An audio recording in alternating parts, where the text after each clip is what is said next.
Assalamualaikum warahmatullahi wabarakatuh. Kembali lagi di channel Radio Horor.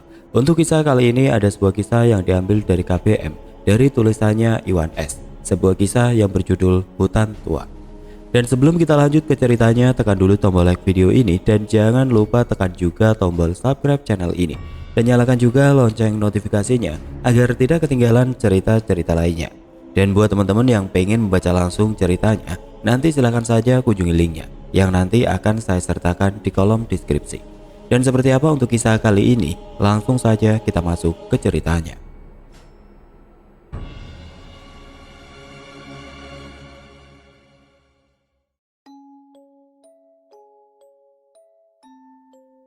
Menceritakan tentang dua anak manusia masuk ke dalam hutan tua tanpa sadar melakukan kesalahan, sehingga harus membayar mahal atas perbuatannya.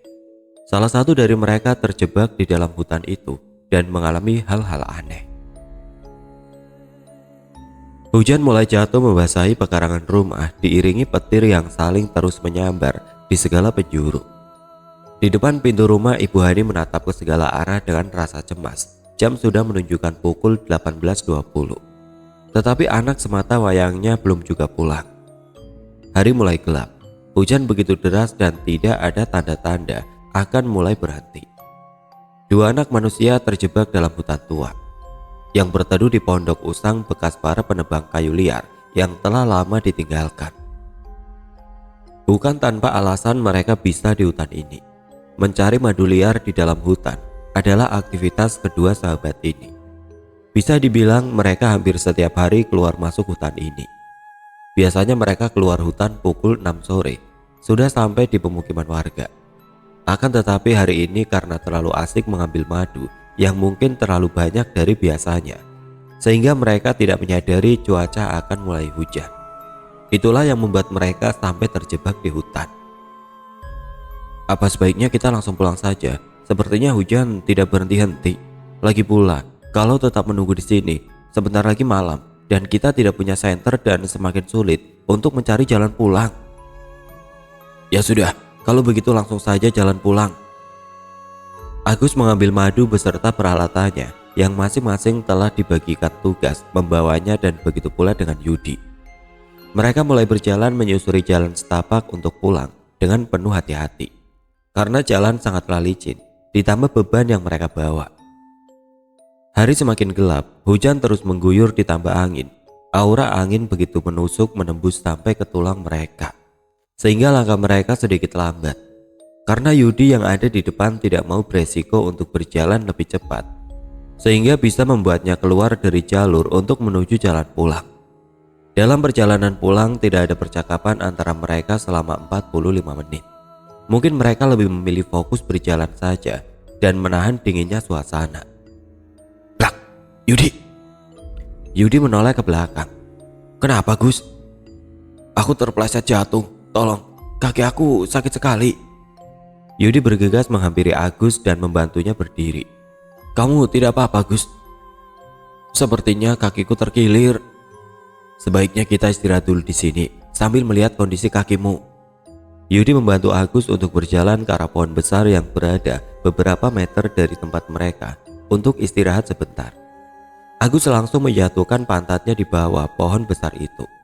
Yudi mengambil botol air dan memberikannya kepada Agus. Minum dulu, Gus. Coba, aku lihat kakimu. Yudi mendekatkan mukanya ke kaki Agus untuk bisa melihat lebih jelas dikarenakan sudah gelap dan mereka tidak ada penerangan, cuma berbekal mancis saja. Dari remang-remang Yudi hanya dapat melihat bengkak saja kaki Agus. Apa kamu masih bisa jalan, Gus? Melihat Yudi yang tampak khawatir dengan keadaannya, Agus menjawab. Bisa kok, Yud, tenang saja. Sambil menyematkan rokok di mulutnya. Kita merokok dulu sebatang, terus kita jalan lagi. Lagi asik menikmati rokok dalam suasana dingin, mereka dikejutkan dengan suara seperti dahan kayu patah yang jatuh. Brok.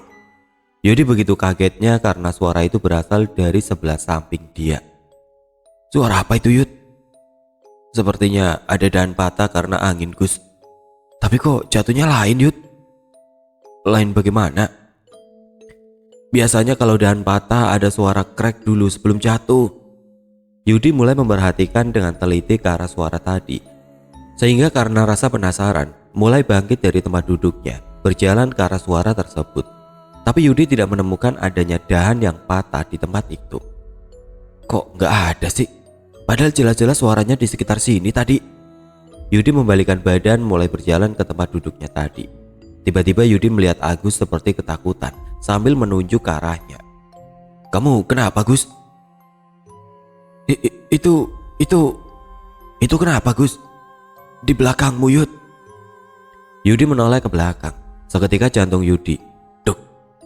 Badannya bergetar dan kakinya seperti tertancap ke tanah sehingga tidak sanggup digerakkan. Bagaimana tidak? Muka Yudi hanya berjarak beberapa sentimeter dengan benda yang menyerupai bantal guling. Tapi dengan cahaya kilat, Yudi bisa melihat sedikit jelas yang ada di hadapannya sekarang bukanlah bantal guling. Seluruh tubuh bergetar dengan hebat. Apa yang kulihat tidak sanggup diterima nalar, membuat pandanganku mulai gelap dan hilang. Awalnya aku ingin lari ketika pantulan cahaya kilat menampakkan muka hitam dan hancur, tepat berada di belakang Yudi. Tapi karena kakiku sakit, aku hanya bergeser mundur dengan pantatku. Tapi rasa takut mulai ditambah rasa khawatir ketika melihat Yudi ambruk jatuh ke tanah. Aku tidak tahu apa yang terjadi dengan dia, apakah makhluk itu membunuhnya. Rasa takut benar-benar telah mampu menguasai diri ini. Hatiku memberontak apa yang harus aku lakukan. Sekarang makhluk itu mulai mendekat ke arahku. Aku memejamkan mata karena tidak mau melihat makhluk itu lebih dekat. Entah kenapa aku baru sadar atas perlindungan Sang Pencipta. Mungkin selama ini aku terlalu jauh dengan Allah dan aku benar-benar telah melupakannya. Semenjak kabur dari pesantren 2 tahun yang lalu. Namun walaupun aku bukan santri yang baik, tapi aku seorang hafiz yang terpaksa. Demi menuruti keinginan ibuku agar aku harus bisa menghafal Al-Quran. Hanya mampu 10 juz, aku kabur dari pesantren. Dengan mata terpejam dan suara lirih, aku mencoba membaca beberapa surat pendek. Seketika angin bertiup kencang dan bau busuk tercium begitu menyengat, menusuk sampai ke dadaku. Perutku memberontak seolah-olah ingin mengeluarkan apa yang ada di dalamnya.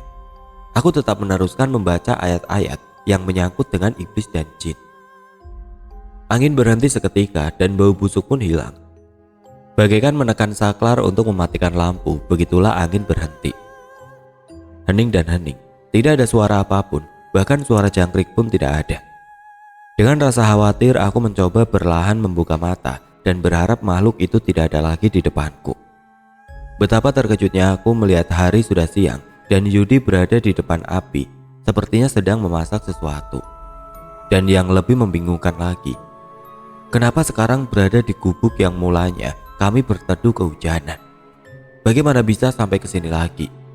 Pikiranku mulai kacau, sungguh aku tidak mampu mencerna apa yang terjadi sekarang. Yudi menoleh ke arahku. Kamu udah bangun, Gus? Sini, kita makan dulu. Aku sudah selesai masak ini. Pikiran yang masih tidak percaya dengan apa yang terjadi, aku berjalan menghampiri Yudi. Aku merasakan kakiku masih sakit. Aku melihat Yudi memasak mie dan di perapian ada beberapa potong daging ayam yang dibakar. Ini benar-benar aneh. Kepalaku pusing tidak sanggup menerima apa yang terjadi saat ini. Padahal biasanya bekal yang kami bawa saat masuk ke hutan cuma nasi dan ikan asin. Jadi tidak perlu memasak dan tinggal bakar ikan asin saja, langsung dimakan. Terus dari mana Yudi mendapatkan mie, ayam, dan peralatan masak? Di saat hatiku direndung berbagai tanda tanya, Yudi menepuk pundakku.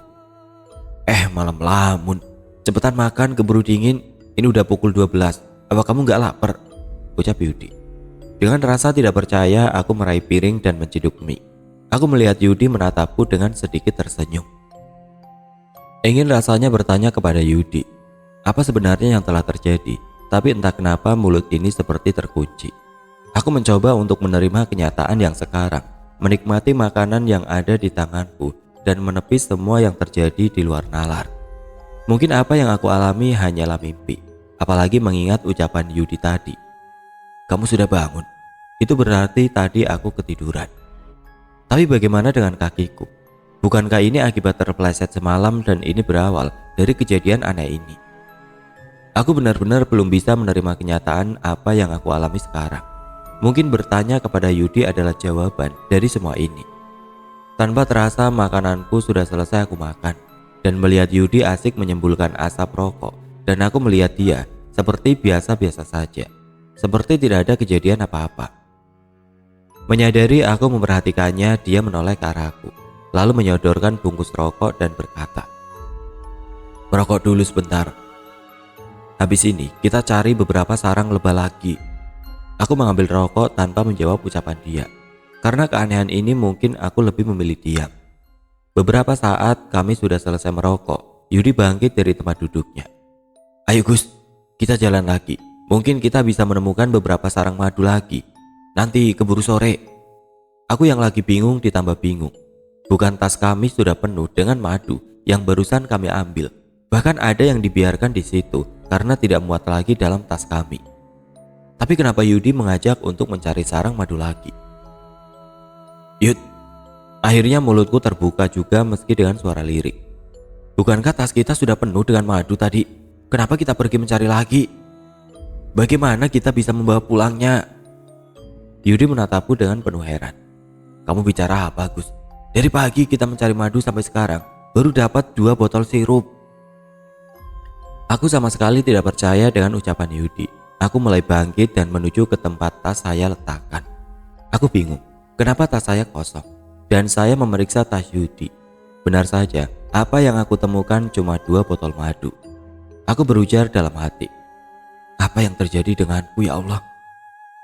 Seketika Yudi datang dan mengambil tasnya. "Ayo Gus, kita jalan lagi. Bentar lagi udah sore," ucap Yudi sambil beranjak mendahuluiku. Tanpa bicara sepatah kata pun aku mengambil tas dan berjalan mengikuti Yudi. Kami terus berjalan hampir sudah 1 jam lebih, tapi tidak satupun sarang madu yang kami temui. Hingga kami berjalan, sampailah di pohon yang sangat besar dan tinggi menjulang. Aku perhatikan dengan menengadahkan kepala ke atas. Tanpa sengaja, saat maju ke depan aku menginjak benda lunak dan berair. Sehingga airnya menyepret, mengenai tanganku. Aku langsung melihat ke bawah untuk memastikan benda apa yang aku injak. Ternyata kepingan sarang madu yang berserakan di bawah pohon itu. Aku ingat sekarang, bukankah pohon ini yang barusan aku dan Yudi mendapatkan sarang madu begitu banyak, sampai tas kami tidak muat lagi. Madu dan sisa-sisa madu kami minum di sini, dan sarang madu yang berserakan ini ulah saya yang melempar Yudi. Aku kembali memperhatikan pohon itu dan melihat ke atas. Benar saja, terlihat bekas sarang madu yang kami ambil. "Yud, bukankah di pohon ini kita tadi mengambil madu? Dan lihat, banyak sarang madu berserakan." Sama sekali tidak ada jawaban dari Yudi. Aku coba menoleh ke arah Yudi, tetapi aku tidak menemukannya. Padahal jelas-jelas tadi dia di sebelahku, sedang melihat ke atas pohon ini, mencari keberadaan sarang madu. Kenapa dia tidak ada? Kuedarkan pandanganku ke segala arah, tapi tetap tidak aku temukan Yudi. Kenapa Yudi langsung jalan saja tanpa mengajak aku sih? Aku berjalan ke arah di mana Yudi aku lihat tadi dan memanggil-manggilnya. "Yudi, Yudi, kamu di mana? Yud, tunggu aku." Sama sekali tidak ada jawaban. Apa mungkin Yudi berjalan terlalu cepat? Padahal aku cuma memperhatikan pohon itu tidak sampai 1 menit. Setidaknya dia masih bisa mendengar panggilanku. Aku terus berjalan dengan cepat mengikuti Yudi, berharap bisa bertemu dengannya. Semakin terus menyusuri jalan itu dan seperti aku makin susah berjalan. Karena ilalang semakin tinggi menutupi jalan, aku perhatikan jalan di depanku sepertinya tidak ada tanda-tanda bekas orang lalui. Aku berhenti, lalu mencoba memanggil Yudi lagi. "Yudi, kamu di mana? Jangan main-main, ini gak lucu." Tapi tetap saja tidak ada jawaban. Terpaksa aku putar balik lagi ke pohon semula, berharap dengan sangat Yudi ada di situ. Setibanya di pohon itu, aku kembali dikejutkan dengan pemandangan aneh. Seorang manusia tanpa pakaian dan rambut panjang gimbal menyentuh tanah, dengan posisi sujud menjilat-jilat sarang madu yang berserakan di tanah. Posisinya menyamping ke arahku, jadi tidak bisa melihat mukanya dengan jelas. Aku semakin penasaran dengan orang itu. Siapa dia? Kenapa dia menjilat seperti hewan? Kenapa tidak memakai tangan, kan lebih mudah? Dengan rasa penasaran aku coba. Berharap dia menoleh ke arahku agar aku bisa melihat siapa dia. Ternyata apa yang aku harapkan berhasil. Dia menoleh ke arahku. Tanpa melihat jalan, aku langsung membalikan badan dan berlari secepat mungkin. Meski kakiku lagi sakit, tidak terasa. Yang penting terus menjauh dari apa yang aku lihat tadi. Ya Allah, makhluk apakah itu? Kenapa begitu menyeramkan? Sambil berlari, aku terus membayangkan rupa makhluk itu. Lidahnya menjulur begitu panjang dan bola mata keluar bergantung, hampir mengenai mulutnya. Taring yang runcing terlihat menyeringai, sehingga semuanya berhasil membuatku begitu ketakutan. Aku tidak pernah berhenti berlari, meski arah tidak menentu yang diiringi doa beserta tasbih dalam hati setiap langkahku. Aku berharap makhluk itu tidak mengejarku. Namun untuk menoleh ke belakang aku sama sekali tidak berani. Dari jauh aku melihat kepulan asap. Aku mencoba berlari ke arah asap itu karena keyakinanku jika ada asap itu berarti ada orang yang menyalakan api. Setidaknya aku bisa menemui orang tersebut. Dari atas bukit posisiku saat ini, aku melihat ke bawah arah asap tersebut. Aku begitu lega melihat jajaran rumah penduduk. Itu artinya aku sudah sampai di pemukiman warga. Aku bergegas menuruni bukit yang tidak terlalu curam. Hanya saja aku sedikit kesulitan karena kondisi kaki lagi sakit.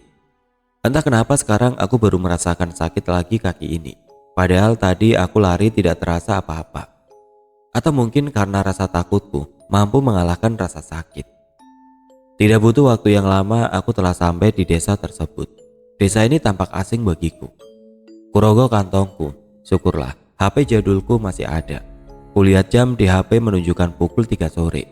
Sinyal HP sama sekali tidak ada. Bagiku, itu hal biasa karena waktu itu di kampung kami bagikan angin. Kadang kuat, lemah, sama sekali tidak ada. Aku berusaha mencari penduduk kampung ini dan terus berjalan memasuki ke dalam desa. Dan di depan sebuah rumah, aku melihat ada beberapa orang duduk dan sambil ngobrol. Kudatangi rumah itu lalu mengucapkan salam.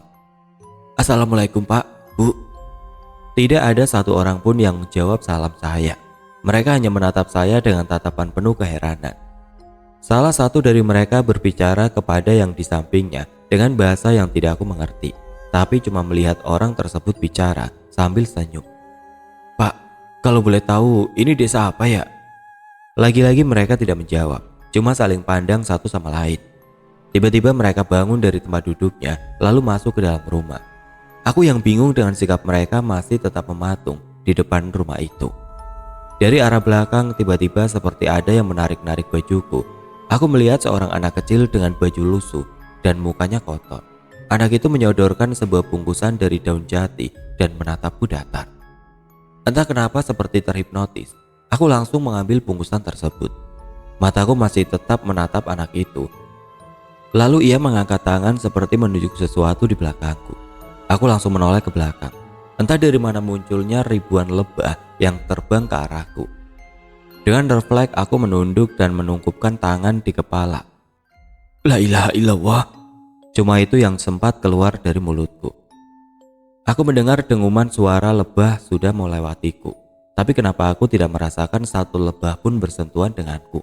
Padahal tadi ribuan lebah itu mengarah padaku. Aku teringat akan anak itu. Dengan cepat melihat ke arah belakang berharap dia tidak kenapa-napa. Ternyata anak kecil itu tidak ada lagi. Apakah dia pergi setelah melihat lebah tadi? Aku coba berjalan lagi untuk mencari tahu kemana jalan pulang ke kampungku. Mungkin aku bisa menemukan seseorang yang mengetahuinya. Aku melihat di depan ada sebuah pondok di tepi jalan.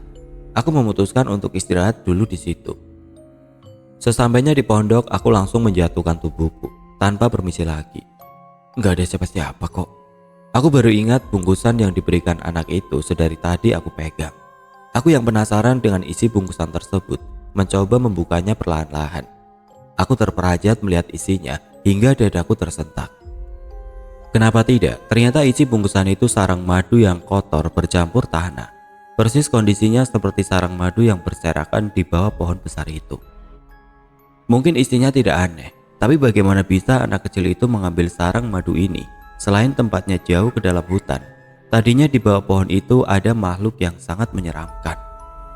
Beralih ke sudut pandang Yudi. Madu sudah penuh semua botol sirup yang kami bawa. Tapi masih banyak sarang madu yang sudah kami ambil dan belum diperas. Aku melihat Agus meremas sarang madu ke mulutnya. Ternyata dia meminum sisa sarang madu itu. Aku juga berpikir benar juga, lebih baik diminum saja daripada terbuang. Tiba-tiba, plak, sarang madu melayang tepat di atas kepalaku, sehingga membuatku sedikit tersedak dengan madu yang lagi aku minum. Melihat aku tampak kesal, Agus malah terus-terusan melemparku dengan sarang madu dan sambil tertawa. Agus, apa-apaan kamu Gus? Jangan bercanda dengan makan. Kamu harus ingat, kita mencari rezeki lewat madu ini. Kamu tahu gak Yud, orang-orang rela merogoh kantong mereka dengan harga mahal hanya untuk mandi lumpur. Nah, ini kamu mandi madu. Coba kamu bayangkan, jika harus bayar, pasti sangat mahal. Masih dengan tertawanya. Hujan mulai turun. Kami tidak menyadari bahwa dari tadi sudah mendung, mungkin terlalu asik mengambil madu. Sepertinya sudah hujan ini. Tanpa menunggu jawaban dari Agus, aku berlari pelan menuju sebuah gubuk reot yang biasanya kami jadikan tempat istirahat. Akhirnya kami sampai di gubuk dan mengibas-ngibas rambut yang basah oleh hujan. Aku coba melihat jam di HP, menunjukkan pukul 18:02. Karena keadaan hujan, cuacanya sedikit gelap. Aku membuka bajuku yang telah berlumuran madu untuk mencucinya dengan air hujan agar badan tidak risih karena lengket oleh madu. Selesai mencuci dan menggantungkannya di palang kayu yang ada di gubuk. Sambil menunggu hujan berhenti, kunyalakan sebatang rokok. Ya setidaknya sedikit menjadi penghangat tubuh. Aku melihat Agus mengeluarkan semua botol madu di dalam tasnya. Aku pikir dia ingin menghitungnya. Jadi aku tidak menanyakan apa-apa. Tidak lama Agus bangkit dan berjalan keluar dari gubuk, menyusuri jalan dalam keadaan hujan yang deras dengan tas di bahunya. Melihat itu terus aku memanggilnya. Gus, kamu mau kemana? Ini masih hujan. Agus sama sekali tidak peduli dengan ucapanku. Entah dia mendengarnya atau tidak. Gus, Agus.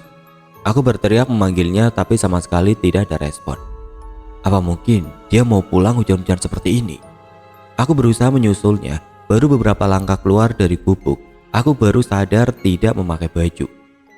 Aku kembali lagi ke gubuk dan mengambil baju.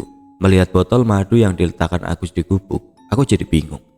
Jika dia mau pulang, kenapa madunya nggak dibawa? Bagaimana aku membawa pulang madu sebanyak ini? Aku membuka tasku, lalu memasukkan semuanya saja. Sisanya aku rangkai dengan tali dan aku ikat di pinggang. Cepat-cepat aku jalan menyusul Agus. Sudah beberapa menit berjalan, Agus tidak kelihatan. Aku berteriak memanggilnya. Agus, Agus. Mungkin suara hujan menghalangi teriakanku.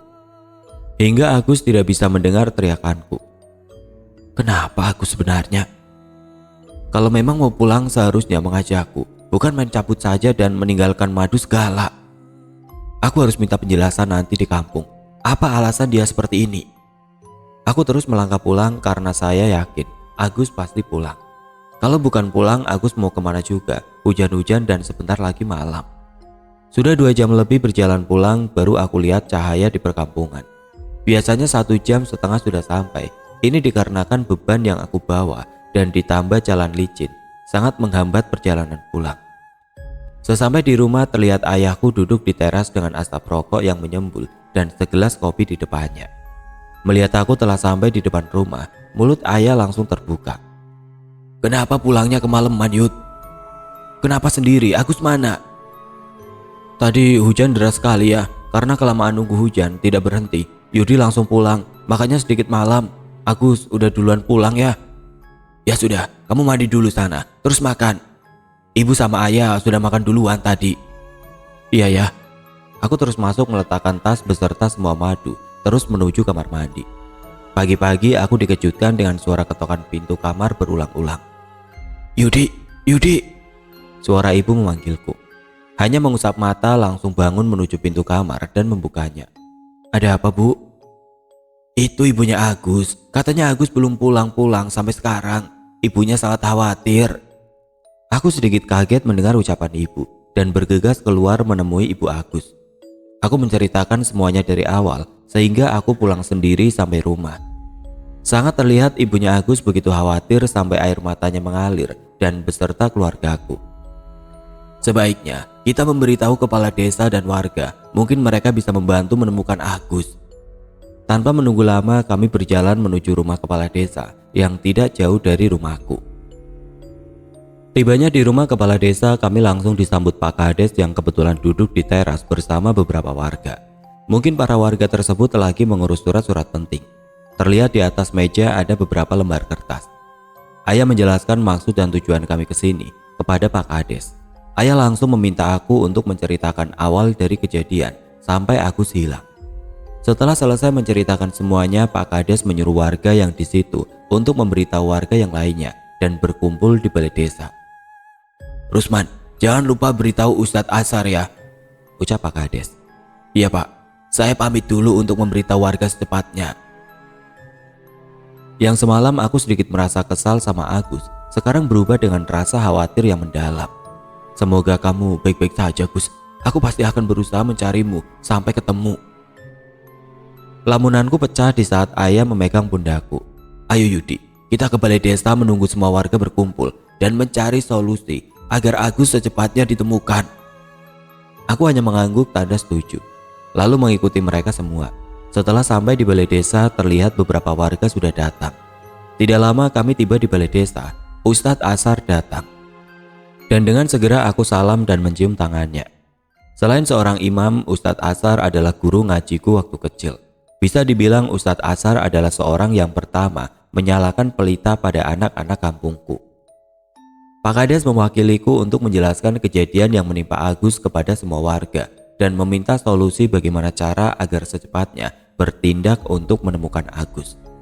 Setelah selesai menjelaskan kepada warga, Pak Kades berjalan menemui Ustadz Asar secara terpisah. Aku melihat sepertinya mereka membicarakan sesuatu, tapi aku tidak tahu apa yang dibicarakan. Tiba-tiba Pak Kades melihat ke arahku. Dia menggerakkan tangan sebagai isyarat memanggilku untuk ke situ. Bergegas aku menghampiri mereka berdua. "Nah Yudi, kamu temani Pak Kades ya pergi ke rumah Kiai Majid untuk minta tolong membantu mendoakan agar pencarian lancar dan bisa menemukan Agus secepatnya. Buat warga di sini biar saya yang atur pencariannya secepat mungkin," ucap Ustadz Asar. "Baik Ustadz," sambil menganggukkan kepalaku. Aku dan Pak Kades pun langsung berangkat menggunakan motornya menuju rumah Kiai Majid. Selang beberapa lama tibalah kami di rumah Kiai Majid. Pak Kades memberi salam beberapa kali diiringi dengan ketukan pintu. "Assalamualaikum. Assalamualaikum Kiai. Assalamualaikum." "Sepertinya Kiai Majid tidak ada di rumah Yudi. Coba kamu lihat di pondok sebelah samping sana. Mungkin Kiai ada di sana," perintah Pak Kades. "Baik Pak." Aku menuju ke sebelah samping rumah Kiai yang tidak terlalu jauh. Ada sebuah pondok. Aku melihat Kiai Majid sedang memimpin pengajian murid seniornya. Aku tidak berjalan sampai ke pondok tersebut karena takut terganggu pengajian. Jadi aku memilih balik ke Pak Kades saja. "Pak, sepertinya Kiai sedang memimpin pengajian. Kalau begitu kita tunggu sebentar sampai pengajiannya selesai." Kami menunggu sekitar 15 menit. Kiai Majid muncul dari arah samping rumahnya. "Assalamualaikum," ucap salam dari Kiai Majid. "Waalaikumsalam," sahut kami serentak. "Wah, rupanya ada tamu. Sudah lama datang Pak Kades." "Baru sebentar Kiai," sambil berjalan menghampiri Kiai untuk salam dan diikuti aku di belakang Pak Kades. Ketika giliran aku yang salam sama Kiai, Kiai sedikit menggelengkan kepala dan tersenyum tipis. Dalam seketika dari tangan yang masih menjabat tangan Kiai seperti tersengat listrik, menjalar ke seluruh tubuhku sampai ke kepala, berdegum begitu kuat. Aku segera menarik tanganku dari jabat tangan Kiai. Dengan tersenyum Kiai mengajak kami masuk ke rumah. Tiba di dalam, Kiai langsung ke belakang. Kami menunggu di ruang tamu. Sudah 5 menit Kiai Majid tidak muncul-muncul. Aku yang dari tadi asik memikirkan apa yang terjadi saat bersalaman dengan Kiai. Lalu Kiai muncul dengan membawa 1 gelas air putih. "Maaf ya, sedikit lama," ucap Kiai. Dan tidak berselang lama muncul Umi istrinya Kiai yang membawa nampan berisi kopi 3 gelas. Kiai Majid duduk pas di hadapan kami. Kiai menyodorkan air putih tadi kepadaku. "Minumlah dengan diawali bismillah," ucap Kiai. Aku mulai meminumnya pelan-pelan. "Habiskan." Tanpa basa-basi aku habiskan air dalam gelas. Aku aku seperti merasakan sebuah energi memberontak pada ragaku, sehingga membuat tubuhku menghasilkan getaran dan bulir keringat bercucuran sebesar biji jagung di keningku. Pak Kades yang menyaksikan itu tampak khawatir. Dengan tersenyum dan bibir bergerak seperti melafalkan sesuatu, Kiai Majid meletakkan telapak tangan di ubun-ubunku. Bagaikan terkena es, begitu dingin dari kepala menjalar ke seluruh tubuhku. Aku bertanya-tanya dalam hati, ada apa denganku? Lain kali kalau memasuki hutan, perbanyak baca doa.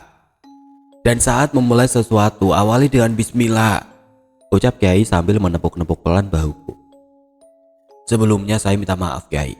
Sebenarnya kami kesini ingin memberitahu dan meminta tolong sama Kiai bahwa Agus anaknya Ibu Hani tidak kembali dari hutan. Kami minta tolong doanya biar pencarian lancar dan segera menemukannya, pinta Pak Kades. Saya akan berusaha menolong semampu saya Pak Kades. Selebihnya mintalah pertolongan pada Allah. Pulanglah dulu, nanti sehabis asar Nak Yudi kembali lagi ke sini. Di sisi lain warga sudah memasuki hutan untuk memulai pencarian yang sudah diberi arahan Ustadz Asar. Satu demi satu penjuru hutan telah disisir, tapi belum juga terlihat tanda-tanda keberadaan Agus. Sehingga warga berinisiatif untuk masuk ke hutan lebih dalam lagi. Pencarian masih terus dilakukan. Beralih ke sudut pandang Agus. Karena lelah menyelimuti jiwa raga ini, aku mencoba membaringkan tubuh di atas pondok sehingga membuat aku terlelap. Sebuah tangan mungil tiba-tiba menggenggam ujung sudut bajuku. Kulihat itu adalah anak kecil yang memberi bungkusan tadi. Tanpa bicara dia menarikku, seakan dia membawaku ke suatu tempat. Mencoba menahan tarikannya tetapi tidak mampu. Kemana anak ini ingin membawaku? Tidak lama dia berhenti, dan karena kesal aku berlalu dan berdiri tepat di depan dia. Dengan raut muka jengkel aku menatap dia dan bertanya, bocah, kamu mau bawa aku kemana? Dengan kepala menunduk dia menunjuk ke arah depan. Kemana? Aku pikir dia menunjuk arah untuk membawaku, tapi lagi-lagi aku dibuat senam jantung. Bagaimana bisa? Tadi yang dilalui masih jalan desa, kenapa sekarang berada dalam hutan? Aku perhatikan dengan baik apa aku nggak salah lihat. Ini kan tempat pas di bawah pohon besar yang waktu itu berhasil membekapku dalam kengerian. Kenapa anak ini membawaku ke sini lagi? Bergegas aku alihkan pandanganku ke anak itu untuk mengajaknya kembali ke desa. Aku masih trauma dengan makhluk menyeramkan waktu itu. Tapi kemana dia? Dasar bocah sialan, gumamku. Kenapa dia pergi meninggalkanku di sini sendiri? Rasa takut bercampur kesal kepada bocah itu hingga membuatku bingung tidak tahu arah kembali ke desa. Perlahan aku mendengar suara seperti orang mengecap sesuatu. Pas aku lihat ke belakang seakan kakiku mati rasa. Jangankan untuk lari, mengangkat saja tidak mampu. Bibirku bergetar kaku. Ingin berteriak seakan suaraku terkunci di tenggorokan. Ketika makhluk itu mendekatkan mukanya ke mukaku, dia tidak mempunyai gigi, hanya memiliki 2 taring runcing. Dengan mulutnya bergerak-gerak mengecap sesuatu benda, membuat perutku mual ketika cairan seperti darah meleleh keluar dari mulutnya dengan aroma bau yang sangat tidak bisa aku jelaskan. Mukanya semakin dekat dengan mukaku. Dia menjulurkan lidah panjang ke mukaku. Aku hanya bisa pasrah. Aku bisa merasakan begitu lengket cairan menjijikan itu. Seandainya di saat ini ada pilihan, tanpa ragu aku lebih memilih untuk pingsan saja. Sepintas tersirat dalam hati, astagfirullah, begitu jauhkah diri ini denganmu ya Allah? Dalam keadaan seperti ini aku bisa melupakan meminta pertolonganmu. Dalam hati aku berdoa dan memohon pertolongan dari Sang Pencipta alam semesta ini. Di tengah-tengah aku menghayati bacaan ayat-ayat Allah, aku dikejutkan dengan suara. Oke teman-teman, sampai di sini dulu ceritanya. Nantikan kelanjutan kisah ini di video berikutnya. Agar tidak ketinggalan, klik tombol subscribe channel ini dan nyalakan lonceng notifikasinya. Wassalamualaikum warahmatullahi wabarakatuh.